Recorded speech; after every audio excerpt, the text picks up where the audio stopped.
This is Dream Chasers, episode 13, with Robert James Deadman. Hey guys, what's going on?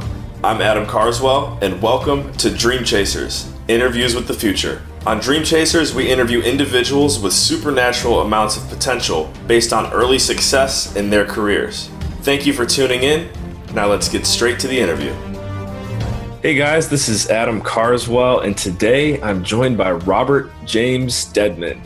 Robert's background is in general AI and financial analysis. He currently works in the data science division and is a machine learning specialist with a major e-commerce company based out of London. Robert, thanks for being on the show today. And do you have any opening remarks? Not really. Thanks for having me. It's a pleasure to be here, and I look forward to this.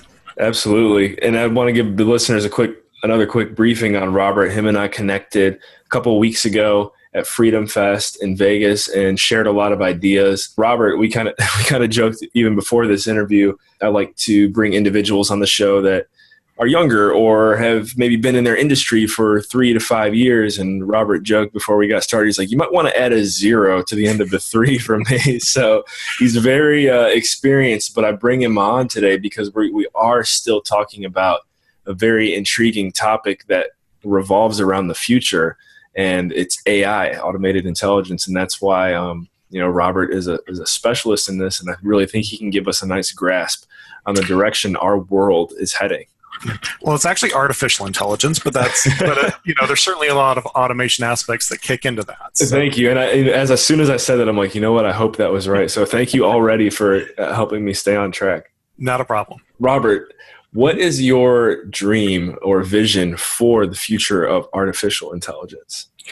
Well, where I'd like to see it go would be what a lot of the movies have shown historically, where it's something that's a friendly helper to us, that something that we can rely upon, that won't put us in any danger, but certainly becomes a servant at our beck and call, as we will, so that we ourselves are freed up from general work and allowed to do the things that are more creative and the things we want to do with our lives, as opposed to the things that we feel that we have to. That would be the ideal in a case of AI. I don't necessarily think that that's where we're going, as much as I think that that's an ideal. I don't think it's going to be anything quite on that level, even though we see pieces of that today and things like Alexa and stuff like that, where AI is being used to make our lives a little bit easier and certainly more comfortable.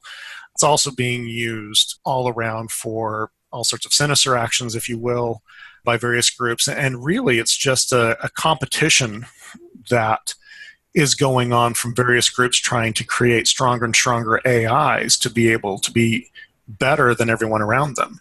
So that's where I actually think it's going. There's two kind of extremes on each side. One of them is the extreme that AI will go into this incredibly friendly domain that is just going to, be the end-all, be-all wonder. And then there's another side that says that AI is going to be the complete destructor of everything and therefore needs to be managed only by governments. And I think the future is actually going to be somewhere in between, because AI is different than other things where it's something that everyone can technically do. That doesn't mean everyone will do it, obviously. Mm-hmm. It doesn't require a degree going to college to be able to learn it. Most programmers who are self-taught have basic skills these days, and there's just free libraries out there that allow them to contribute and participate.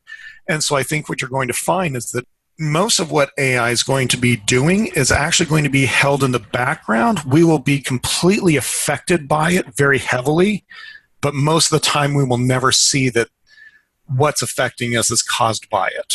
It sounds intriguing. It sounds like I feel like I've seen that happening. But can you give an example of how that has maybe already played out with us not realizing it? Well, for example, in the United States, I don't know how large your listener base is, but I'll make assumptions here for within the United States. One of the things since 9/11 has been the inception of the TSA. This goes on at airports. And they go ahead and evaluate what they feel are supposed to be patterns of people, whether or not they should be set aside for screening, for further evaluation.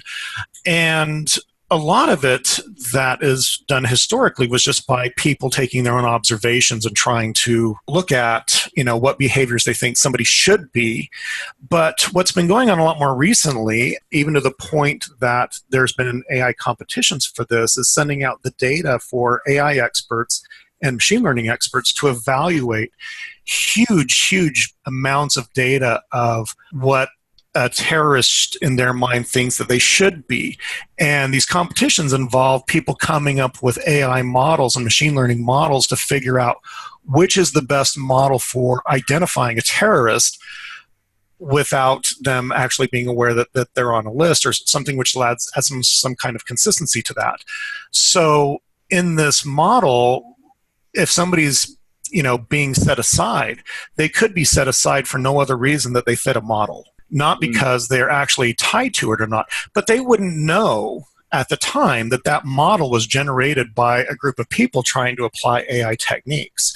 And that's what I meant by, you'll see that it affects you all the time, but you may not know it. When you're on Amazon and you have the things that come up as far as suggestions for you, that's a model that's been generated through going through massive amounts of data just to try and figure out what your individual patterns are from all the information that they have. And this is not something specific to Amazon.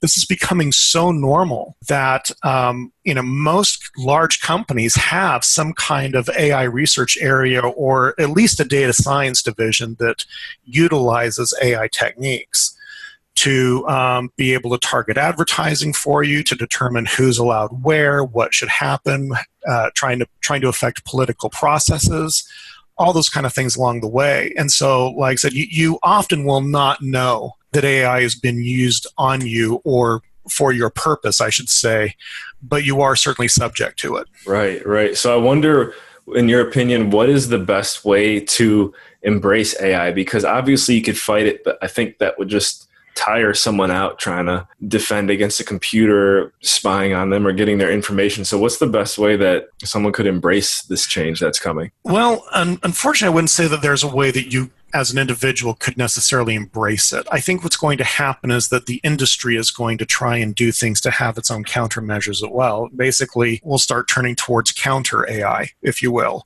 Basically, AI for the purpose of stopping AI. And that would be part of the competitive practices that companies will do. People will not only want to be able to have the best AI to figure out the patterns, but want to have the best AI to confuse another person's AI, their competitor's AI. You're going to have, you've got these large collections of data stores of people, and you're going to have other groups of people, either be companies or just individual developers, who will create their own agents who have no other job except to create confusing information, obfuscation that's going to be stored in those data sets so that the data can't be relied upon. So you're going to have things like that. And they'll certainly have some good benefit when that happens. Of course, the other side is, if you feed it all this confusing information, going back to the TSA model we were talking about, if this confusing information is what the model was based on, then it could start having even a wider net of people to start pulling aside and being viewed as terror suspects. So, it's kind of where people talk about a slippery slope. This kind of falls into that. I think overall the counter AI will become a big thing, but it's not going to come without consequences. Right. That's really interesting. And I think that it's definitely something for listeners to be aware of. First thing I think of is like, oh, wow, counter AI. I've never even thought of that or heard of it before, but I imagine, especially based on the way you're talking about it, that has the potential to be a very powerful industry. And so if you're looking for, a new business endeavor, that actually could be a good idea. Am I right? Yeah. Well, I think what you're going to find is, like we were talking about, how large companies, most of them have AI divisions. I think people or groups, companies that deal with counter-information, counterintelligence in general will be the ones who will be putting that together. So before, you would have the crafty people who created spam, or more specifically created viruses, and then you had a whole group of these antivirus companies that came out to go ahead and stop this kind of damage. I think you'll find that a lot of companies that are already out there, whose job it is to protect your vital information, will probably start putting together divisions that have no other purpose except to develop AI to stop those kind of attacks, to stop various AI type of attacks. So, I mean, the government's going to be doing that right now anyway to protect itself because it considers itself to be in a large cyber war with the rest of the world, just like every country considers that. Right. And so they're not wrong. I mean, Yeah. Yep. they really are in this cyber warfare, and that's really what it is each group's trying to play one up and saying that my counter AI is better than your AI. Of course, that new AI is what's now going to be countered by the next country to come along. It just keeps building. So I'm wondering, based on all the information that we've discussed so far, for you, why have you chosen artificial intelligence as your career? I didn't choose it as my career. I chose originally finance to be my career. Going back that 30 years ago, if you will, was the first time I actually became even aware of concepts of that I could actually do anything in AI at all. I was at the University of Utah, and I was very interested in stocks and trading and stock analysis and trying to do market timing and all that kind of stuff. One of the people in the department that I was working in, not the direct department, but in the same building, he was an electrical engineer graduate, and he showed me this article paper that had been written on something called the Hopfield network, which is a type of a neural net. And I'm just like, wait, neural net, like neurons? And I was really kind of intrigued. I was a late teenager at this point. Wait, they can do things to figure out what's the best approach to take. Wow, you could use this in stock trading. I bet you could do that. And I thought that I was so brilliant by coming up with this idea. And especially if whenever you bring it with somebody who's never been involved in machine learning and you just show them what you can do, the first thing that they go to is, hey, I bet I could use this to analyze stocks and corner the market. And it's like, yeah, you and 48,000 other people. Right. Turns out that everything's just so competition oriented in the first place that it certainly has its value in finance. And like I said, I spent a lot of time in finance and doing advanced analytics in finance and predictive analytics, which all ties into a lot of how AI works, for a long time. And basically was doing that kind of finance work, AI applied to finance up until about 2008 when the market crash happened. And people just weren't dealing with markets and stuff anymore. And the software that I had been developing was no longer desired because nobody wanted to be in the markets after so many people lost money. Right. So there I went into other types of data analysis and have gone actually almost full speed ahead into various types of AI machine learning development from there. So that's how I got involved. Was my sense of greed, for wanting money. but it turned into a career, which has been a lot of fun because it's really impressive to see how AI techniques can be applied to develop and future things and to solve problems. And so I'm working even with my son right now to teach him programming and data science so that he can then start building his career into AI as well. Right. It's an industry that sounds like, at least for you, you didn't know that you were going to end up going that direction. And I know even for myself, a lot of the times I look back and look at certain things that I'm doing right now, even interviewing you, for example, it's like, how did you know that like you're going to do a podcast? It's like, I don't know. One thing led to another and now I'm here, but I love it. So when I was a kid, I wanted to be a fire truck. See, and that just didn't work out very well. And so, it never occurred to me. I was like every other kid. I wanted to be a famous musician and an actor and certainly an astronaut and a pilot and everything else. And I just happen to be lucky that I have now really ended up in an industry that also still has a cool sounding name. So, but it was never on my list. Where do you see AI going in the next 3 years? I know that's a long time in an industry like this, but where do you see it?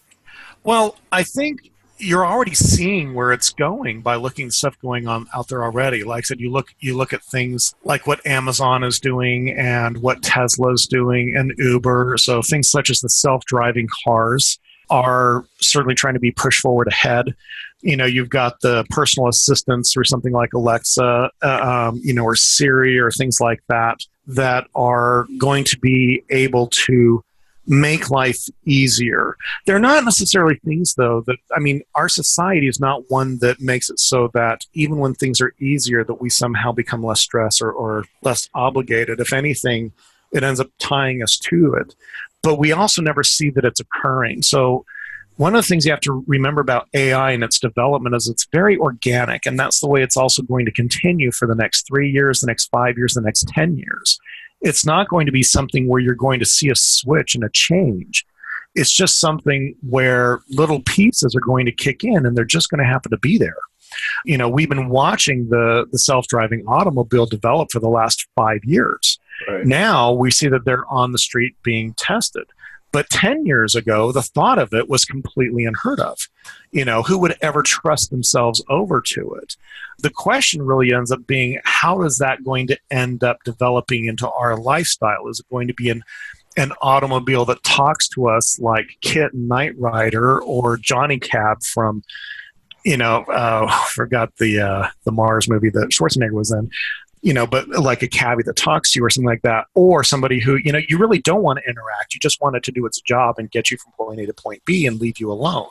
Mm-hmm. And a lot of AI really is going to be based around leaving us alone and just doing its own thing, because we're not really into talking to it right now. Now, that doesn't mean that that's not going to change. 20 years ago, the idea of getting your picture around for the world to see for doing stupid things, it just never occurred to anyone. It's like, why would you possibly do that? Now, if you haven't done it by the time you're 13, it's like you're a loser in the back end, and you're just expected to have already made your media presence on the internet. Something like I said, the idea of 20 years ago, security was something where, I don't ever want to be seen, and it's like now if I'm not seen, something's wrong. So I think you're going to find eventually people will adapt over to AI in the sense that it will be stuff that they'll be giving more information to, they'll be trusting it with things.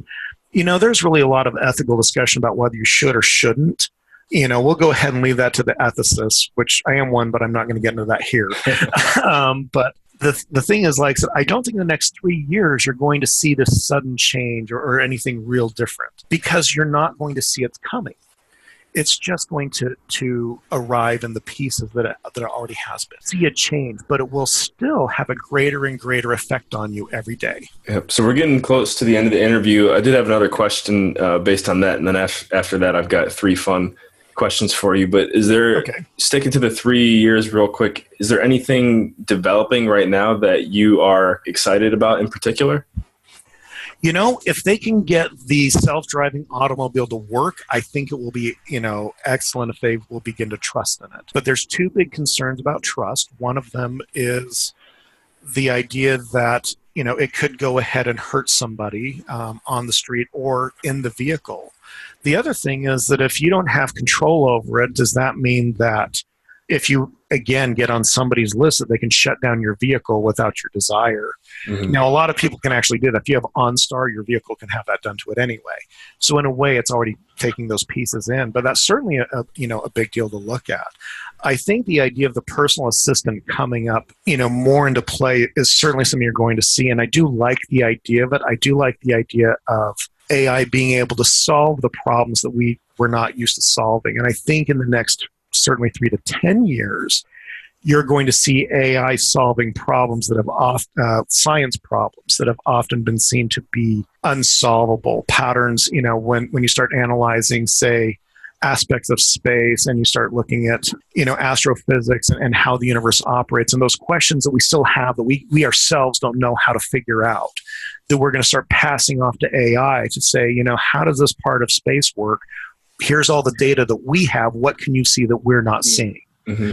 And I think that's what's going to happen is you're probably going to start getting a little bit more AI into the science and research area as opposed to it just being in the business arena.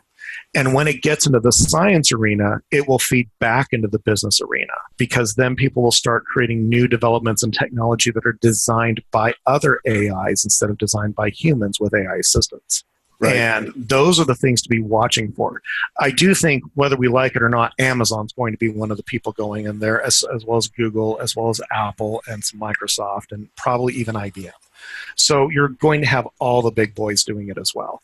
But the nice thing about AI is it's, again, not something that's limited to them. Anyone that wants to learn programming can contribute and come up with new techniques and ideas that are all their own, that they can then be the discoverer of something new. Yeah, that's definitely the beauty of this industry. I heard you mention the automated vehicles being something you're excited about, and that leads into our next three questions. So could you tell me real quick, what is your favorite vehicle, your favorite TV show, and your favorite smartphone? My favorite vehicle, back in the 90s, there was a vehicle manufacturer. It was an American sports car called the Vector. And I loved it because it looked like it was breaking the sound barrier when it was standing still. And it was just an awesome looking Who car. made it? Who made the car? I think it was Vector. I think that was the name of the company. I could be totally wrong on that, but I'm pretty sure it was like Vector Automobiles. But yeah, they just made a really fast-looking sports car that was beautiful. And I think they even have some stuff that's even manufactured today. Way out of my price range, even with my trading background, but still, it's a nice fantasy to have. As far as favorite TV show, I'm probably going to disappoint everyone. It's not going to be something that's incredibly intelligent. If anything, it's anything that would be lacking intelligence. It would be the British version of the IT Crowd. You got to tell me about it. I have not heard of it. It's just a comedy. It's a comedy series, went for 4 seasons, and it's just hilarious. And being in IT for as long as I have, I get all the jokes. So, that's certainly one that I certainly love. And as far as the smartphone, I am a little directed towards the Samsung Galaxy series, and I do have one, and I do like them. I don't necessarily like when they're tied to individual carriers, but as far as an actual piece of hardware, I'm very impressed by them. Interesting. So yeah, it had to be Android versus Apple at some point. Yep, exactly. That's where I was going. And so, but that doesn't mean that Apple's hardware or anything is bad. My wife uses an Apple, and I love her anyway. It's just one of those things that people have personal preference, and historically, I've always been an anti-Apple person, and I continue to do so. There you go. But again, it's just personal. So, well, great, Robert. Thank you for being on the show. I wish we had a little bit more time because I definitely feel like I've already learned more than I thought I did a few weeks ago when we first met. But again, thanks for being on the show, and everyone listening. We will see you in the next episode. Great. Thank you for having me.